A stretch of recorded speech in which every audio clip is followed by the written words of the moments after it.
Hello, everybody. We are the Geeks and Degenerates.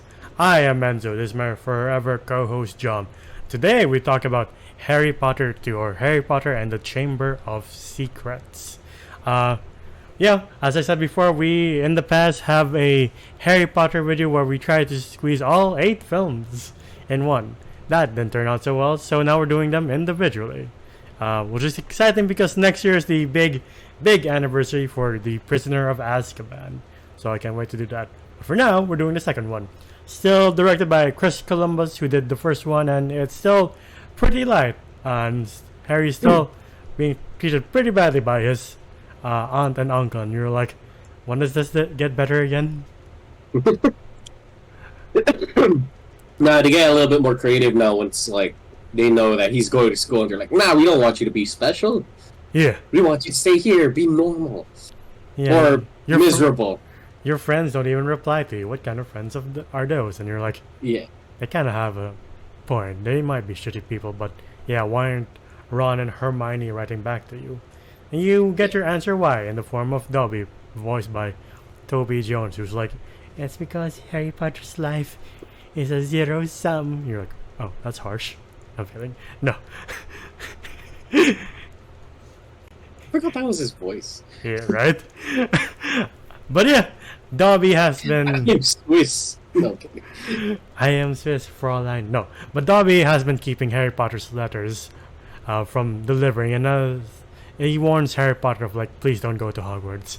You'll be miserable there. There's a plot there to make everyone miserable, and it's designed specifically against you. And he's like, but don't you see what I'm going through? I kind of want to be there more than here. Dobby's like, no, you can't be. He's like, all right, freak. Like Harry Potter's life is in danger Yeah. and all that jazz. I'm like, okay, at least he's giving a fair warning. I think maybe I don't know. Yeah. Or wait, wasn't he like? I forgot the plot with Dobby. He was warning Harry Potter, even though his master is are the Malfoys. Yeah. But yeah, Harry's rescued by the Weasleys, and they go to their house. You find out that Ginny Weasley has a crush on Harry. Hold on. Yeah. You're forgetting one part. Yeah. And it's the traumatizing part. Which one is that? Like really, like them like getting Harry with the flying car. That was an entire like fucking scene. Like them pulling the gated windows out. Oh, I mean, the flying car's not traumatizing. It's magical. No, not that part. As soon as they get to Hogwarts, they get attacked by a fucking terrifying tree. Oh, well, that's later. So yeah. Yeah. But yeah, Ginny Weasley has a crush on Harry, and you're like, that's nice. They do end up together though. You're like, huh. Yeah. And nice start. You also find out that Ron's father is from the Ministry of Magic, and he has been raiding houses to make sure the Muggles don't know about their world, because there is a strict rule of conduct when it comes to the wizards and the Muggle world. But they go to Diagon Alley, and you meet all the familiar faces like Hagrid and the other wizards. But you meet a new guy named what's his name? Gilderoy Lockhart, played by Kenneth Branagh, supposed to be this amazing wizard, has done all these amazing adventures, and he is a celebrity among the wizards, and he of course knows who Harry Potter is, and he's like, here boy, have my completed works. And you're like, I don't know why I'm getting bad vibes. Like from something's him. off. Yeah. Like something's off about you. You're a little too cocky to be somebody that great. Right? And then they go to the train station, but Ron and Harry are blocked, and you're like, that's odd. I think the signs are really Harry shouldn't go to Hogwarts. Interesting. And then they take The car. the car. Yeah. Oh fuck. Sorry, I got those parts mixed up. Not bad. No, it's all good. But yeah, you just see Harry and Ron try to maneuver this thing, and I think that's where we get the multiple memes of Ron's face. You're just like, oh, poor guy. Has to. No, but that is the weirdest thing because it is a manual too, and I was like, what does gear changing have to do with anything when it comes to flying? So, I don't know. I don't know. And you're like, I thought there was a code of conduct, and then you get your answer when Snape's like, at least 7 people saw you. If it was up to me, you would be expelled right now, but it's not, because I am Slytherin and you guys are House Gryffindor, and I don't know how that works, honestly. Neither do I. It's like, shouldn't there be an agreement of like, hey, I know we're from different houses, but I think causing exposure of our world is means of expulsion. I think we can agree on that. Yeah, but also, they kind of know that he's the chosen. That is true. Yeah. And I think this is Richard Harris's last time as Dumbledore, and then it's in the next one that we get Michael Gambon. But like, I don't know, this Dumbledore is a bit more warmer than Michael Gambon. He's not. Did you put your name in the fire? Go in the fire. But yeah, he's like, you know what, Harry and Ron, they just get detention. It's all good. And Snape's like, all right, dog, whatever you say. Yeah. And then you think you proceed to a normal school year, and then you start with like the screaming. I don't know what you call them. I forgot the screaming plants that can knock you out with a scream. Right. Yeah. Yeah. When they did like herbology, not gonna like this one was starting to get to its creepier side. Yeah. Because we get Moaning Myrtle, the whole Basilisk ghost story thing. Yeah. Like I liked it because it gave the world a little bit more magic. Yeah. Well, I mean, no pun intended. But like, imagine watching this as a kid. But it's like, it's whimsical, it's magical, but it's also kind of spooky. Yeah, it's where you definitely feel like as an adult now. I feel the shift of like it's slowly going towards the darker half of this entire saga, and you're like, interesting. Yeah. As a kid, Yeah. you can't tell because you're like, again, it's magic, it's fun, it's being in Hogwarts, and what can be better than that as a kid? But like through adult eyes, you're like, and since you've seen the saga, you're like, I like how the director and the screenwriter slowly tip the scales of like, no, we're getting a bit more serious, and we definitely get more of the tipping of the scales later on with like Gary Oldman and Voldemort. But for now, the mystery is that it starts with Finch's cat because it's petrified.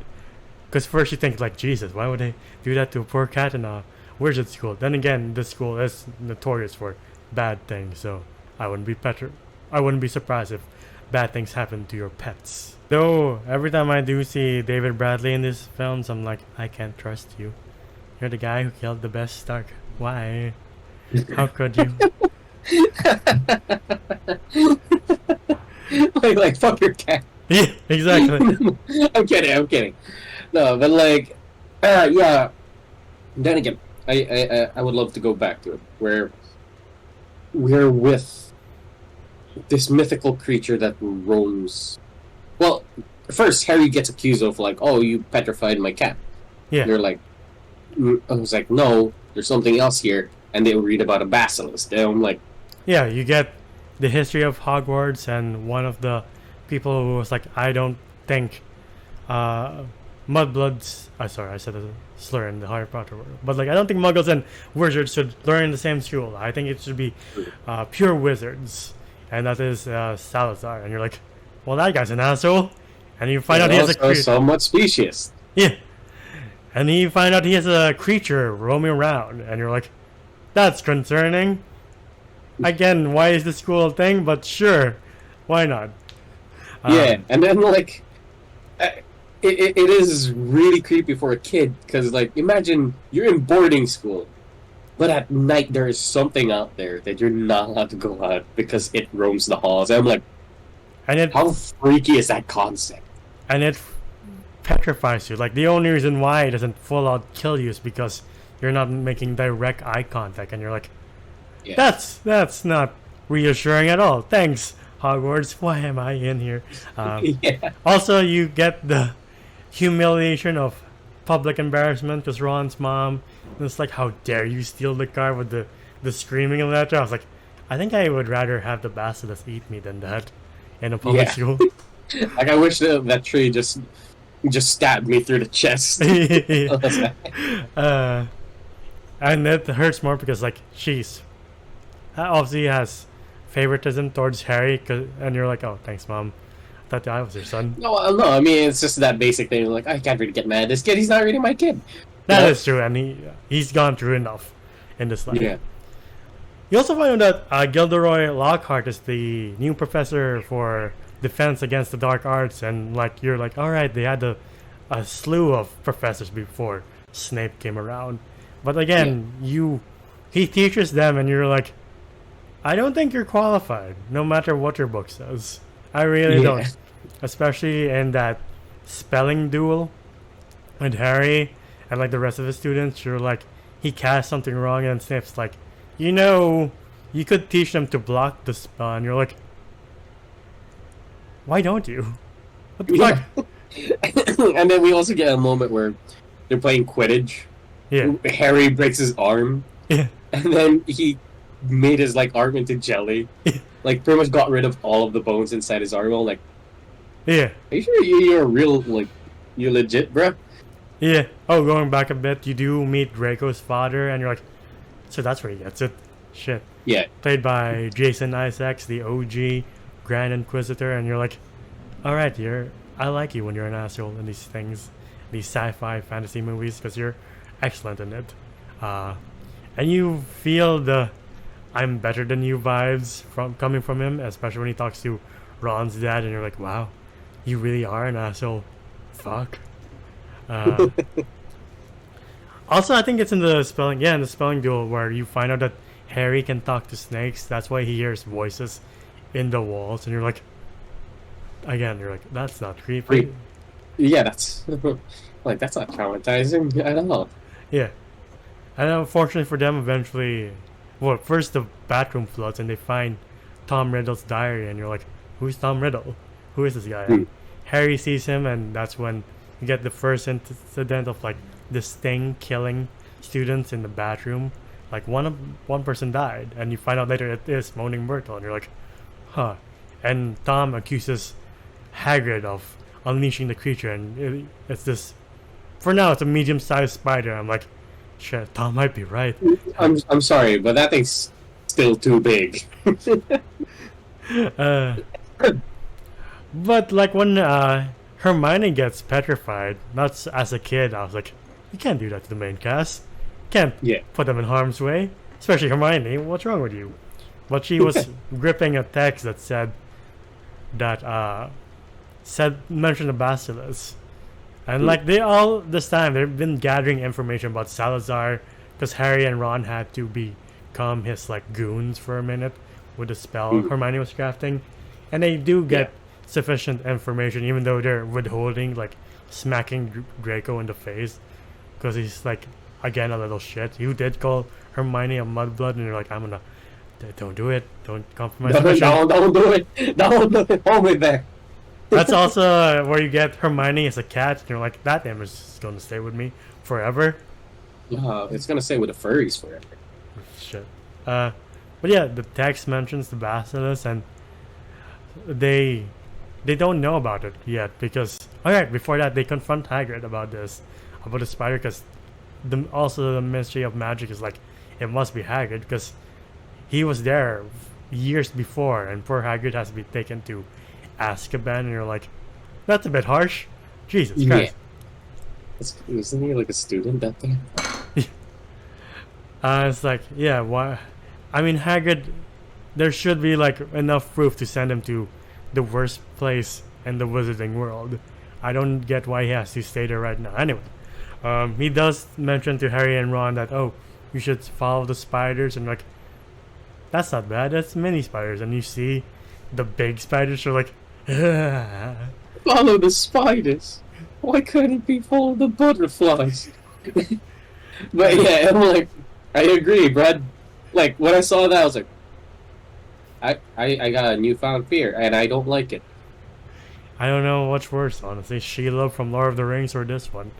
I would say this one because there's multiple of them, and Shelob's just one. Remember that one Jake Gyllenhaal movie? I forgot what it was, but like he like goes into a room and there's this just huge spider that just like cowers into the corner. Yeah. Here's like, And again, there's no music, there's no shock music. It's just silent, and this thing like going up to a corner and just like doing down like.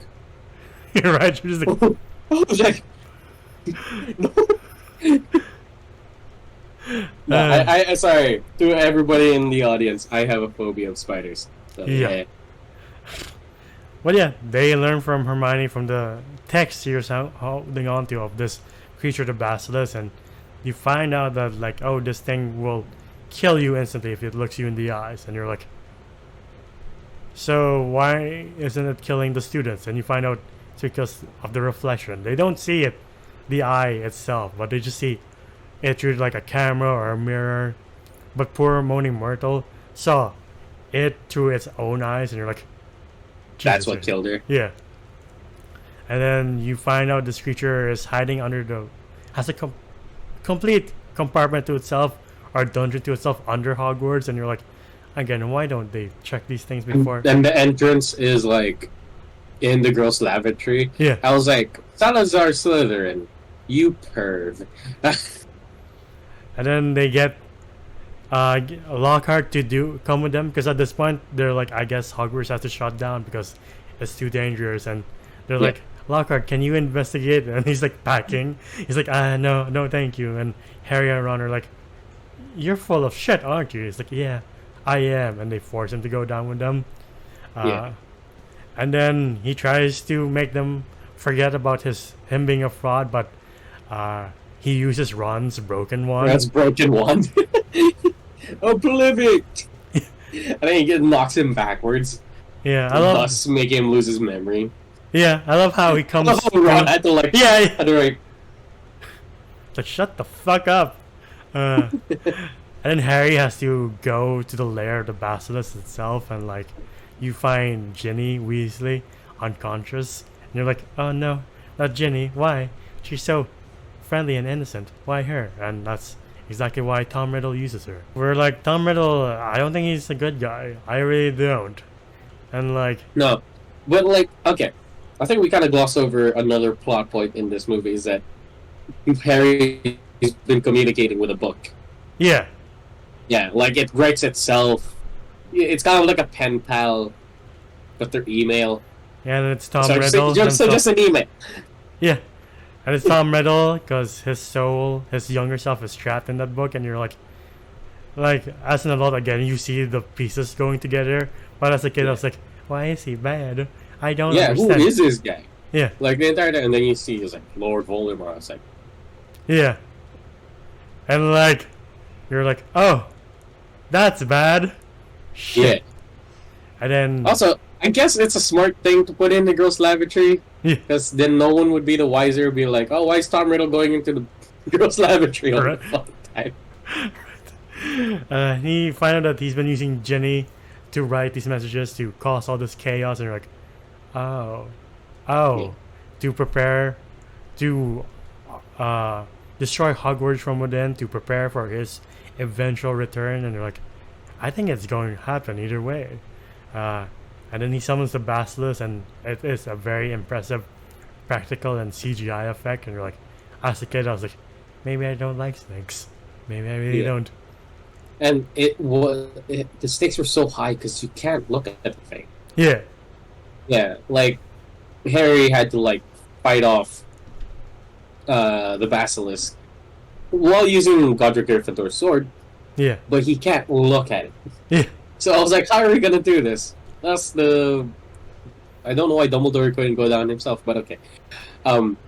We get the Phoenix comes in and Yeah. helps him out by gouging out the eyes of the basilisk. And I don't know why that thing didn't die. But anyway, Right. Eventually, Harry does get the upper hand. I do like it that I like it that he has a fencing stance to slay the basilisk. I was like, oh, Harry's a fencer. Who knew? yeah. Well, the sword was pretty thin. Yeah, So it is very much like a fencing sword. yeah. And then he kills the basilisk, and unfortunately, he gets bitten by one of its fangs. And you're like, as a kid, I was like, Harry can't die. He's the main character. What are you talking about? There's like other books that I have not read. Yeah, exactly. Yeah, but he used the tooth to like stab the book, yeah, thus killing Tom Riddle's ghost yeah, or spirit that was inside, which was one of the Horcrux. I love it that they kind of given us the Horcrux. without telling us it was a Horcrux. Yeah. So that's why later on when they're like, "Oh, you destroyed one of them," you're like, "When?" All right. Wait, oh, that thing. Yeah. That makes sense. Yeah. And then the Phoenix lends its tears to Harry, so Harry's healed, and they save Ginny, and they're all Yeah, escape. Yeah. Yeah, right. But you're like, you know what? I'll forgive it for now. It's fine. Mhm. And they all celebrate because Hagrid has his name has been cleared, and it is a fairly happy ending. Hermione's back, and you're like, oh, it's a sweet happy ending.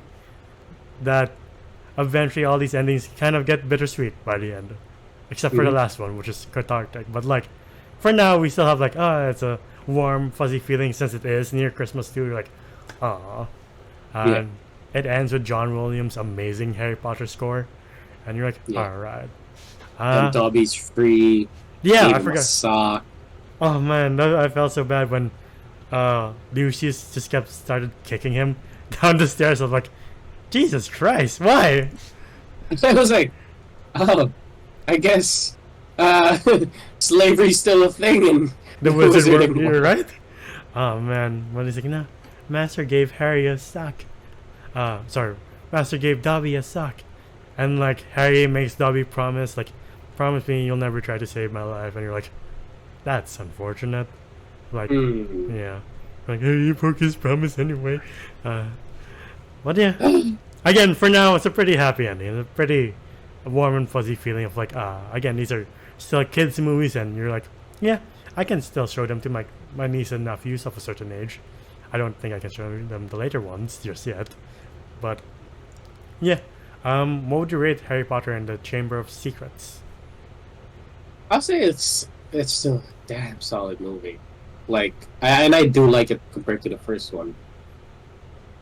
Do I have any gripes about it? Not really, because it still kept the magic. I really liked it. Yeah, I love the itty bitty bits of horror that they kind of squeezed in there, like the spider scene, the basilisk tail, moaning myrtle, and then you have this like ghost of Voldemort that we didn't know about until he like rearranged his letters. yeah, Like like everything was so fucking cool. yeah, I would say, and I would say this might be Harry Potter's Judgment Day, but then again, that's not a fair comparison because the rest of Terminator series is kind of shit, while this one was pretty alright. yeah, I would say this is one of my favorites when it came to Harry Potter movies, because it still had the magic. It wasn't so too adult yet, you know, like it wasn't hitting the teenage era yet. yeah, But other than that, I would say this one was solid 9 out of 10. Not a perfect movie, but damn, is it good? And I say it's a perfect Halloween movie. You know, Yeah. you're like, since Halloween is maybe around tomorrow, or by the time when we're filming this, yeah. like if you guys got like a movie in mind, don't have a movie in mind, Harry Potter, Chamber of Secrets. It's a pretty good Halloween movie. It's also a pretty good Christmas movie because it's set right around the time too, and it ends Yeah. there. Yeah. But yeah, whew. I'll give this a 7. It's a pretty fun movie, and again, Really? yeah, I like this one Okay. compared to the I first know, one. but like, I was like, I was expecting a higher score. Yeah, I mean, I'm reserving that for the next one because that is the best That one. one's your favorite. Yeah. Okay. Gotcha, Um, gotcha. But yeah, it's a fun movie, and the stakes get increasingly higher, and I appreciate that now as an adult watching these movies. But like, the nostalgia really hits like a train when watching these. I was like, all right, I remember watching this during Christmas when it came out, like a year later, with family, and so like, the entire Harry Potter series has a special place in my heart because I used to watch them yearly with my family. But judging it on its own merits, it's a pretty solid entry. Like you, I really don't have any gripes with it. Like, the pacing's good, the characters are very interesting and worth investing time in, and like it's an overall, it literally feels like a book. Like it closes pretty well. And you're like, yeah, no cliffhangers just yet. It's a pretty good ending, and yeah, 7 out of 10. As I mentioned before, next year will be pretty big because we'll be doing Prisoner of Azkaban, and probably Goblet of Fire. So there's that. And yeah, we'll be taking our time with these movies because we've learned our lesson from the past. But yeah, if you like this one and the rest of our videos, please give our videos a like, subscribe, and ding the bell icon to get notified of when we upload next. We're also on Spotify and TikTok to see our best and funniest moments and our reaction to trailers. Spotify to hear us on the go. Individually, I am on Spotify under Zoe Does Voices. I do Venom, I do Caesar, I do a lot of characters. I can even do Goofy. I'll post it there when the time comes. Alright, Maxie. No. Save it. Save it. Alright. But yeah, where can they find you? Oh, you can find me at JohnG _ on Instagram. It is my art account. And until the next time, we'll see you then. Bye, everybody. Ciao.